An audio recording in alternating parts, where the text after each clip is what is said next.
मानव, सास दुर्गा और ननद चहक के साथ रहा करती थी। उनका परिवार बहुत खुशहाल था और वो सब मिलजुल कर रहा करते थे। ए जी, सुनते हो? नहीं नहीं, मैं कहाँ सुनता हूँ, मैं तो बह रहा हूँ।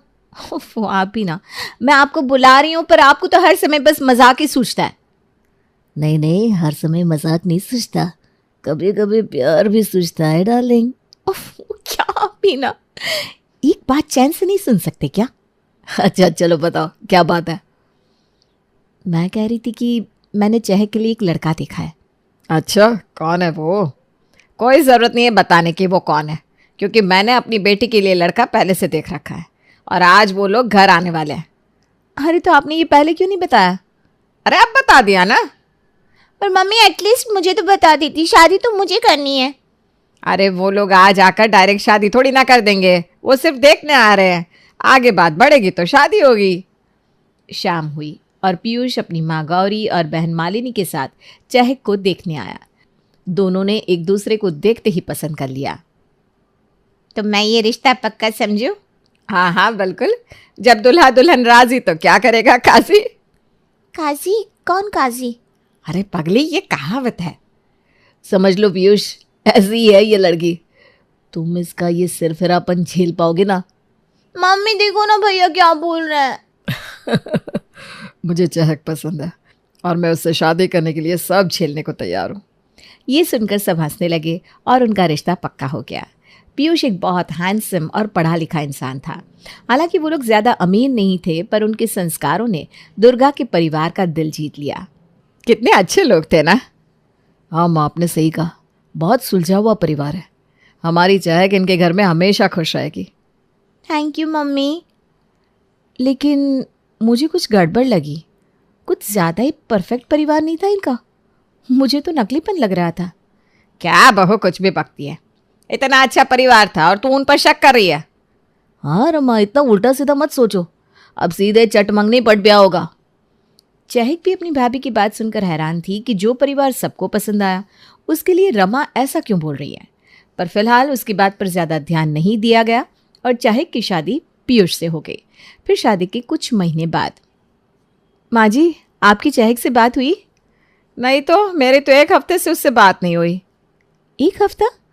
अरे माँ जी, आपको तो रोज़ उससे बात करनी चाहिए, आखिरकार वो नए घर में है, क्या पता वहाँ का माहौल कैसा है। हाँ बहू, पर मैं चाहती हूँ कि वो खुद को वहाँ एडजस्ट करे, ज़्यादा फ़ोन करना सही नहीं होता। नहीं नहीं माँ जी, आप समझ नहीं रही हैं, वहाँ के लोग चाहे जैसे भी हो आपको उसकी खबर लेनी चाहिए, अगर उसे कोई तकलीफ़ हुई तो।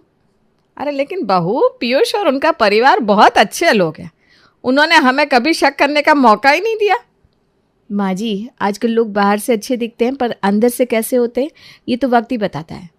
मैं कहती हूँ ना, आप 2-3 दिन उसके ससुराल जाकर रहो ताकि आप खुद देख सको कि वो खुश है या नहीं। अरे पर बहू, बिना किसी वजह वहाँ जाकर रहना क्या ठीक रहेगा? माँ जी, आप उसकी माँ हैं, आपके लिए कोई बहाना नहीं चाहिए। आपकी बेटी की खुशी और सुरक्षा सबसे पहले। आप जाएंगी तो वो भी खुशी से आपका स्वागत करेंगी, इससे आप भी निश्चिंत रहेंगी। नहीं नहीं, ऐसे नहीं, एक काम करते हैं, उससे बोलेंगे कि मानव घर रिनोवेट करा रहा है, इसलिए हम कुछ दिन के लिए यहाँ रहने आए हैं और मानव अपने एक दोस्त के घर सोता है। हाँ ये सही है मामी जी, तो चलिए मैं भी आपके साथ चलती हूँ, आप देखना हमारे जाने से चहक भी बहुत खुश हो जाएगी। ठीक है बहू, कल ही चलते हैं। अगले ही दिन दुर्गा रमा के साथ चहक के ससुराल पहुँच गई। माफ़ करिएगा, हम अचानक आ गए, दरअसल ना हमारे घर में रेनोवेशन चल रहा है, इसीलिए सोचा कुछ दिन यहाँ रह लें। अरे वाह, बहुत अच्छा किया आप लोग आए, हमें भी खुशी हुई कि हमें आपका अतिथि सत्कार करने का मौका मिलेगा। मम्मी आपने पहले क्यों नहीं बताया? अरे बेटा, अचानक फैसला हुआ इसलिए बता नहीं पाई। मानो ना अपने दोस्त के घर रुक रहा है रात में और हम यहाँ आ गए। कोई बात नहीं, आप यहाँ आराम से रहिए। हाँ मम्मी जी, आपके यहाँ रहने से हमें भी अच्छा लगेगा। दोनों चहक के ससुराल में रहने लगे और फिर एक दिन रमा ने दुर्गा से कहा, मम्मी जी आपने देखा चहक कितनी थकी हुई लग रही है, आपको याद है जब वो हमारे घर में थी कितनी खुश और प्यारी दिखती थी। हाँ बहू, अब तो मुझे भी चिंता हो रही है, शायद वो काम में बहुत व्यस्त रहती होगी। सिर्फ व्यस्त नहीं मम्मी जी, ये लोग उससे हर समय काम करवाते रहते हैं, देखो कैसी पुरानी साड़ी पहने हुए हैं, हमारे घर में तो उसके पास कितनी सारी नई साड़ियाँ थी। हाँ, मैंने भी देखा, पर शायद वो खुद ही पहनना चाहती हो। मम्मी जी आप भी ना, आप नोटिस करो ना, पीयूष उसे कहीं घुमाने फिराने भी नहीं ले जाते। हमारे घर में तो वो हर वीकेंड कहीं ना कहीं जाती थी, यहाँ तो सिर्फ काम ही करवाते रहते। हाँ सही कह रही है बहू, ये तो मैंने सोचा ही नहीं था। मुझे चहक से इस बारे में बात करनी होगी। मैं अपनी चहक को ऐसे नहीं देख सकती। जी मम्मी जी, आपको चहक के लिए कुछ करना ही पड़ेगा, वो आपकी बेटी है। दुर्गा ने रमा की बातों से प्रभावित होकर चहक से इस बारे में बात करी। बेटा तुझे देख कर ना मुझे चिंता हो रही है, तू पहले जैसी खुश नहीं लग रही है। कोई परेशानी है क्या? नहीं तो मम्मी, सब ठीक है, बस थोड़ा काम का बोझ है। बेटा मैंने देखा कि तू हर समय काम में व्यस्त रहती है, तेरे पास खुद के लिए समय भी नहीं है। और देखिए पुरानी साड़ी, तुझे नए कपड़े नहीं मिलते क्या? मम्मी आप बेवजह चिंता कर रही हैं, सब कुछ ठीक है। अब घर में थोड़ी ना नए नए कपड़े पहनूंगी। तो तू बाहर जाती है कभी? हैं? मैंने तो नहीं देखा। पीयूष तुझे कहीं लेकर नहीं जाता? हाँ मम्मी आप सही कह रही हैं, मैंने तो इन बातों पर ध्यान ही नहीं दिया। बेटा तुझे अपने हक के लिए खड़ा होना चाहिए। तो हमारे घर में कितनी खुश थी, तुझे देखकर ना मुझे सच में बहुत बुरा लग रहा है। आपने मेरी आंखें खोल दी है, अब मैं अपने लिए ज़रूर बोलूँगी। चहक ने अपनी माँ की बातों को सुनकर बेवजह अपने पति से झगड़ना शुरू कर दिया। अरे चहक पता है आज रास्ते में मैंने क्या देखा? एक लड़का था वो। नहीं, मैं कहाँ से देखूंगी, आप बाहर ले जाओगे तब कुछ देखूंगी ना। 4 दीवारी में रहकर कौन बाहर का देख पाया है? अरे तुम्हें क्या हो गया? मेरे लिए क्या लाए हो? तुम्हारी तबीयत तो ठीक है ना? अरे क्या हो गया बहू को? कुछ नहीं माँ जी, बस अपने हक की बात पूछ लो तो लोगों को लगता है कि दिमाग खराब है। अब चिंता ना करिए। अरे भाभी किस बात पर इतना गुस्सा हो? एक चाय बनाकर तुमसे पीनी जाती है, तुम्हें क्या बताऊं किस बात का गुस्सा है? जब तुम्हारा पूरा दिन किचन में बीतेगा ना तब पूछूंगी मैं। ये बोलकर चहक अपने कमरे में चली गई। वो लोग हैरानी के साथ उसे देखते रह गए। पीयूष सच में एक बहुत अच्छा आदमी था। उसने अपनी पत्नी को मनाने के लिए उसकी नाराज़गी दूर करने का फैसला किया। चहक को भी ये सब अच्छा लगा। मैं तुम्हारे लिए स्ट्रॉबेरी आइसक्रीम लाया था, वो कैसी लगी तुम्हें? बात अच्छी थी। तो चलो आज हम लोग डेट पर चल रहे हैं, मैंने एक बहुत अच्छा रेस्टोरेंट देखा है। ठीक है चलिए। ये सब देखकर रमा ने दुर्गा के कान में कहा, मम्मी जी आपने देखा कि पीयूष ने चहक को रेस्टोरेंट ले जाना और उसके लिए चीज़ें लाना शुरू कर दिया है। हाँ बहू देखा, मुझे लग रहा है कि आप सब ठीक हो रहा है।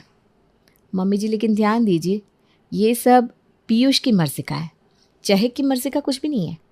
क्या आपको नहीं लगता कि चहक की मर्ज़ी का भी ख्याल रखा जाना चाहिए? बहू तो क्या कहना चाहती है? मम्मी जी मेरे कहने का मतलब है कि चहक के लिए जो भी चीज़ें हो रही हैं वो पीयूष की पसंद की है।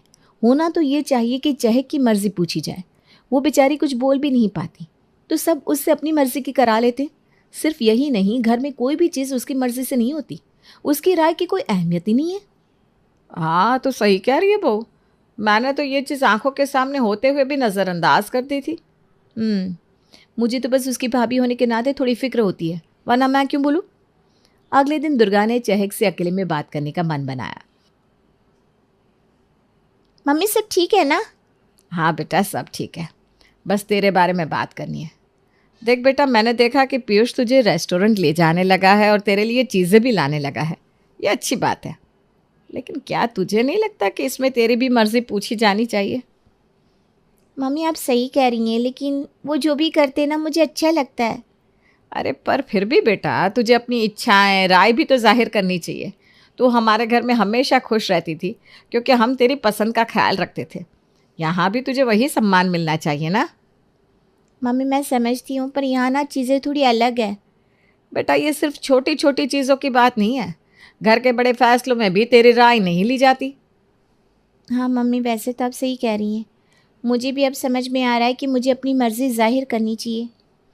देख बेटा तुझे जो सही लगे वो तो कर, मैं हमेशा तेरे साथ हूँ। दुर्गा की बातों ने चहक को सोचने पर मजबूर कर दिया। उसने महसूस किया कि उसकी माँ सही कह रही है।